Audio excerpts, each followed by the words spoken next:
এই হাজী সাহেবেরা, এই আল্লাহওয়ালারা কিয়ামতের ময়দানে আটকে যাবে। বিশাল লম্বা দাড়ি, ছেলেরে সব দিয়ে দিছে, মেয়েরে কিছু দেয় নাই, মেয়ের হক আদায় করে নাই। এজন্য আল্লাহ তাআলা বলেন, কারো অধিকার যদি কেউ নষ্ট করে, ওই সমাজটা মানবিক সমাজ কঠিনকালেও হতে পারে না। এজন্য 3 নম্বর আল্লাহ বললেন, ওয়া ইতা ইদিল কুরবা, নিকটাত্মীয়দেরকে দাও। কি দিবা? তাদের অধিকার দিয়ে দাও। বোনের অধিকার বুঝিয়ে দাও, মেয়ের অধিকারে বুঝিয়ে দাও, ফুফুর অধিকারে বুঝিয়ে দাও। দেখবেন অনেক মায়েরা ছেলের পাতে মুরগির রান দেয়, মেয়ের পাতে দেয় মুরগির ঠ্যাং। এরকম আছে না নাই? হ্যাঁ, ছেলেরা কি দেয়? মুরগির।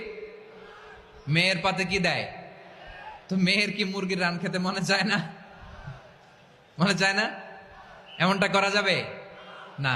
নিকটাত্মীয়দেরকে অধিকার দিয়ে দাও, নিকটাত্মীয়ের সাথে সুসম্পর্ক রাখো। আদেশটা কার?